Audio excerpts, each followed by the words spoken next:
દેશનું પ્રથમ world heritage city એટલે અમદાવાદ, જ્યાં ઇતિહાસ દિવાલોમાં સચવાયેલો છે. પરંતુ અહીં વર્ષ 2013માં અમદાવાદના મિર્ઝાપુર વિસ્તારમાં ગુલ લોજ નામની જૂની ઇમારતનો જન્મ થયો. કોન્ફ્લિક્ટોરિયમ મ્યુઝિયમ. આ એક એવું મ્યુઝિયમ પણ છે જે ભૂતકાળ નહીં પરંતુ વર્તમાનના પ્રશ્નો પર વાત કરે છે. અહીં ન તો શસ્ત્રો છે, ન તો રાજાઓની મૂર્તિ. અહીં તો છે માનવીના મનમાં ચાલતો દરરોજનો સંઘર્ષ. આ ઘર બચુબેન નાગરવાલા હતા, એમનું ઘર છે અને આ એક હેરિટેજ પ્રોપર્ટી છે. અવની શેઠી જે એક આર્ટિસ્ટ છે, એમને આ ઘરને મ્યુઝિયમમાં કન્વર્ટ કર્યું. શરમ, ભય, અપરાધ, બોધ અને ગુસ્સો.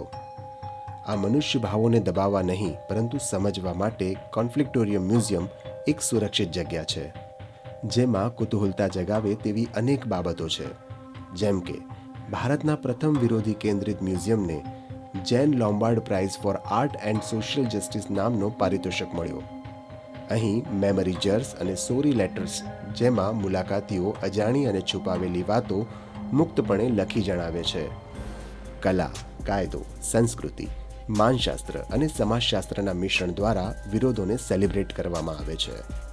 અનેક આર્કાઇવ્સ, પરફોર્મન્સ, ઇન્સ્ટોલેશન જોવા મળે છે અને મુલાકાતીઓ માત્ર દર્શક નથી પરંતુ તેમને પોતાની કલા બતાવવાની તક મળે છે.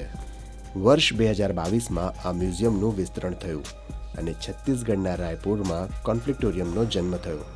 અહીં મુલાકાતીઓ માટે પ્રવેશ મફત છે. કોન્ફ્લિક્ટોરિયમ મ્યુઝિયમની જે પહેલી ગેલેરી છે, બરાબર, કોન્ફ્લિક્ટ ટાઈમલાઇન, સમયનો સંઘર્ષ, બરાબર છે, તો 1960થી લઈને 2013 સુધીની જે પણ ગુજરાતની અંદર મોટી ઘટના બની હતી, બરાબર, જે આજના ટાઈમમાં પણ આપણને ક્યાંક ને ક્યાંક સાંભળવા મળે છે, એનો ઉલ્લેખ કરવામાં આવે છે. બહુ નાની નાની સમરીઓ છે જે ન્યૂઝપેપરના કટિંગ્સમાંથી લીધેલી છે. જે કોન્ફ્લિક્ટોરિયમ મ્યુઝિયમની જે સેકન્ડ ગેલેરી છે, જે અત્યારનું જે આપણું માનવીય સમાજ જે રીતે થઈ ગયું છે, અલગ અલગ પ્રાણીઓની જેમ વેચાઈ ગયું છે, એના ઉપરની છે સેકન્ડ ગેલેરી. થર્ડ ગેલેરી જે બ્રિટિશરને ગયા પછી જેમના ઉપર જવાબદારી આવી ભારત નિર્માણ કરવાની, બરાબર છે, તો એ સમયની અંદર શું ચર્ચાઓ ચાલી ગોળમેજી પરિષદની અંદર, કોની સાથે કોના મનભેદ નહીં પણ મતભેદ હતા, તો એના વિશે બતાવવામાં આવ્યું છે. એમની સ્પીચ છે એમના છે લીડરોની. ફોર્થ ગેલેરી જે છે સંવિધાનની ગેલેરી છે.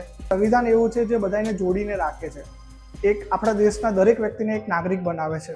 તો આપણે વિચારવું જોઈએ કે આપણે કઈ દિશા તરફ જવું જોઈએ. कि म्यूजियम्स में पास्ट और फ्यूचर को फ्रीज करके दिखाया जाता है कि पास्ट है, फ्यूचर है, उसमें ऐसा हुआ था, बट इमोशंस को किसी भी म्यूजियम में मुझे नहीं लगता आज तक कभी दिखाया है.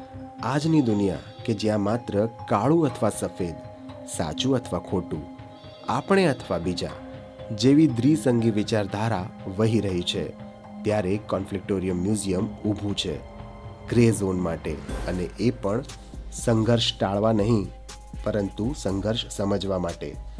ગુડ ન્યૂઝ ગુજરાત માટે અમદાવાદથી શવા કામદારનો રિપોર્ટ.